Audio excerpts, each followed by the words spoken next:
নমস্কার বন্ধুরা, আজকে আমি সুজি দিয়ে তালের পিঠে করে দেখাচ্ছি। তোমরা বন্ধুরা প্রথম থেকে শেষ পর্যন্ত ভিডিওটা দেখতে থাকো, তাহলে বুঝতে পারবে কীভাবে আমি সুজি দিয়ে তালের পিঠেটা করছি। তো এখানে আমি এক বাটির একটু কম সুজি নিয়েছি, এটা প্রায় 200 গ্রাম হবে। আর সুজিটাকে একটু লালচে করে ভেজে নিলাম। তো এবারে দেখো, আমি এক বাটি সুজি নিয়েছিলাম আর হাফ বাটি তালের পাল্প নিলাম।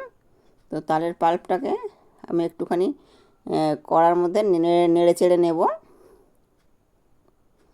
তো আমি প্রায় 2 বাটির মতন দুধ নিয়েছি। তো হাফ বাটি তালের পাল্প আছে, আর এখানে কিন্তু আমি 2 বাটি দুধ নিয়েছি। 2 বাটি দুধ হলেই কিন্তু হয়ে যাবে। তো দুধটা এটা আমি প্রথমে জাল করে নিয়েছিলাম, তারপর কিন্তু এটা আমি ফের আবার দিয়ে দিচ্ছি, মানে তালের পাল্পের উপরেই আমি দিয়ে দিলাম, দিয়ে একটু ভালো করে গুলে নেব খুন্তির সাহায্যে।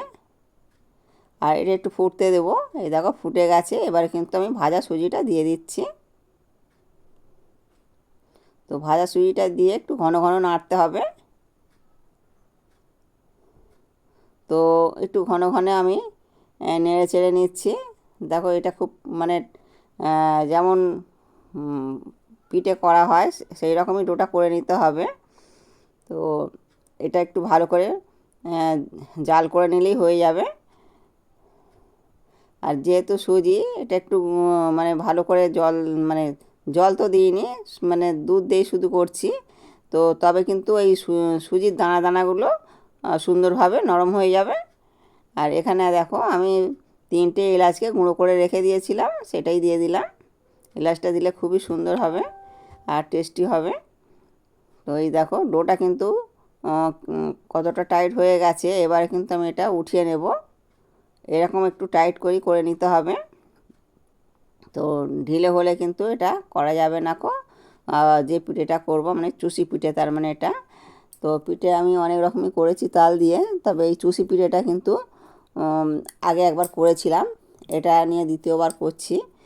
তো চুষি পিঠাটা কিন্তু ভীষণ সকলে ভালোবাসে। তো তাই জন্য ভাবলাম তাল আছে যখন এই চুষি পিঠেটা করি। আর এ দেখো এটা উঠিয়ে নিচ্ছি। এবারে কিন্তু গরম গরমই একটু মেখে নেব। তো এটা কিন্তু খেতে ভীষণ ভালো লাগবে, তোমরা একবার হলে করে দেখবে। আর এই দেখো আমার হাতের মধ্যে কিন্তু ওটা লাগলো না। তো এইরকমই হবে ডোটা। তো এইভাবে হাত দিয়ে একটু চেপে চেপে মেখে নিতে হবে। একটু গরম গরম মাখলে বেশ ভালো মাখা যাবে। তো এটা কিন্তু আমি রেস্টে রাখবো প্রায় 10 মিনিটের মতন। তো 10 মিনিট পরে আমি কিন্তু ফিরে আসছি। তো এটা কিন্তু খুব ভালো রকম সেট হয়ে গেছে। আরও একটু ভালো করে মেখে নেব। তো দেখো একটু ভালো করে আমি হাত দিয়ে মেখে নিচ্ছি। আর আমি চিনি শিরাটাও করে নেব। চিনি শিরাটা কীভাবে করব তোমাদেরকে দেখিয়ে দিচ্ছি বন্ধুরা, তোমরা দেখতে থাকো। আর এই দেখো হাতে মানে একটু তেল দিয়ে ছোট ছোট করে কিন্তু এটা করে নেব। তো একটু হাতে তেল দিয়ে করলে কিন্তু এটা খুব ভালো রকম করা যাবে। তেল বা ঘি যে কোনো কিছুই দিলে হবে। তো এইভাবে কিন্তু একটুখানি ভালো করে চেপে চেপে করে নিতে হবে হাতের তালুর সাহায্যে। এই দেখো কত সুন্দর হয়েছে, দেখো এইভাবে সবগুলোই করে নেব। তো আর একটু নিয়ে করে দেখাচ্ছি। প্রথমে কিন্তু এরকম গোল আকারে করে নিতে হবে, তারপরে কিন্তু হাতের সাহায্যে এইভাবে করতে হবে। তো দুদিকটা একটুখানি চেপে দিতে হবে, তাহলে কিন্তু খুব সুন্দরভাবে এটা হয়ে যাবে। তো এরকম করে আমি সবগুলোই করে নেব। তো এগুলো অনেকে অনেক ছোট ছোট করে, আর অনেকে একটু মোটাও করে। আমি খুব একটা ছোটও করছি না, খুব একটা মোটাও করছি না, তবে আমার এই সাইজটা খুব ভালো লাগে। তো ওই জন্য আমি এই সাইজটাই করে নিচ্ছি। তো দেখো এখানে আমি চিনি দিলাম, আর অল্প একটু প্রথম জল দেব। আর এই অল্প একটু জল দিয়ে দিলাম। আর এটা একটু ক্যারামেল করে নেব। মানে আমি খুব একটা লালচে করে করব না, আর বেশি লালচে হলে পারে কিন্তু তিতো তিতো হয়ে যায়। তো তার জন্য আমি হালকা করে একটুখানি করে নিচ্ছি। আর অনেকে কিন্তু ফুড কালারটা দেয়, আমি কিন্তু এই ফুড কালারটা দেবো না কো, তার জন্য একটু হালকা করে এটা করে নিচ্ছি। একটু লালচে ভাব এলে দেখতে ভালো লাগবে, আর দেখতে ভালো লাগলে তো খেতেও সুন্দর লাগবে। আর তো এবারে এর মধ্যে কিন্তু আমি জল দেব। যেহেতু 1 বাটি একটু কম চিনি ছিল, তো আমি ওই রকম মাপের 2 বাটি জল দিয়ে দিচ্ছি। তো 2 বাটি জল দিলে কিন্তু হয়ে যাবে, আর চিনিটা খুব সুন্দরভাবে গলে যাবে। আর যেহেতু এটা বড় দানার চিনি ছিল, তো এটা একটু ফুটতে দেবো, প্রায় আমি 6-7 মিনিটের মতন ফুটতে দেবো। তো এই দেখো অনেকটা কিন্তু মানে কালারটা চেঞ্জ হয়ে গেছে। আর আমি নামিয়ে নিলাম, নিয়ে একটা বাটির মধ্যে রেখেছি, একটা এলাচও দিয়ে দিলাম, এলাচটা দিলে খুবই সুন্দর সেন্ট হবে। আর এখানে আমি সাদা তেলের করব, তার জন্য সাদা তেলটা কড়ার মধ্যে দিয়ে দিলাম। আর এখানেও আমার চুষি পিঠেগুলো হয়ে গেছে, তো এগুলো আমি 2বার করে ভেজে নেব। তো এই দেখো তেলটা গরম হয়ে গেছে, এবারে কিন্তু আমি আস্তে আস্তে করে ছেড়ে দিয়েছি। আর প্রথমে কিন্তু বন্ধুরা একটু ভালো করে তেলটাকে গরম করে নিতে হবে, তারপরে কিন্তু মিডিয়াম টু লোতে দিতে হবে। আর এটা একটু কড়া কড়া করে ভাজতে হবে, তার মানে একটু লালচে লালচে করে ভাজতে হবে। আর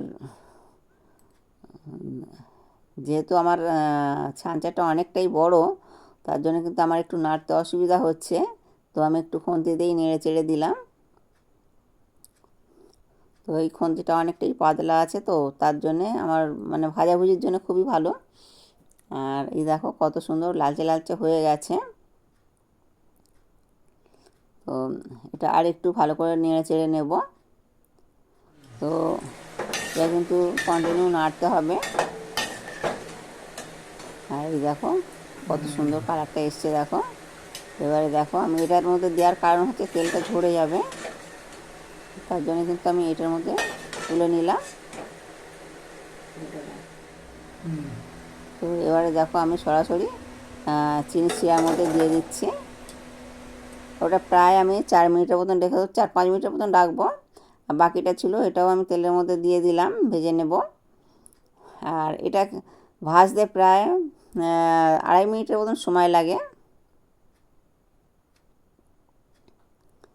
তো যেহেতু আমার খুব একটা ছোটও না খুব একটা বড়ও না, এইরকম সাইজটা করলে 2.5 মিনিটের মতন ভাজতে সময় লাগবে। আর যদি আরেকটু ছোটো হয় আর একটু কম সময় লাগবে, আর একটু বড় বড় করে বা মোটা করে করলে আর একটু বেশি সময় লাগবে। তো আমার এটা কিন্তু 2.5 মিনিটের মতন সময় লেগেছে। তো এই দেখো কত সুন্দর কালারটা হয়েছে দেখো। তো আমি এবারে কিন্তু তুলে নেব। তো আমার এই সহজ রেসিপিগুলো দেখে যদি ভালো লাগে তাহলে প্লিজ আমার চ্যানেলটা সাবস্ক্রাইব করবে, আর বেশি বেশি করে শেয়ার করবে বন্ধুরা। আর এই দেখো কত সুন্দর হয়েছে দেখো, একটা ভেঙেও দেখাচ্ছি। আর তো আবার একটা নতুন ভিডিও নিয়ে চলে আসবো বন্ধুরা, ভালো থাকবে, সুস্থ থাকবে, সাবধানে থাকবে।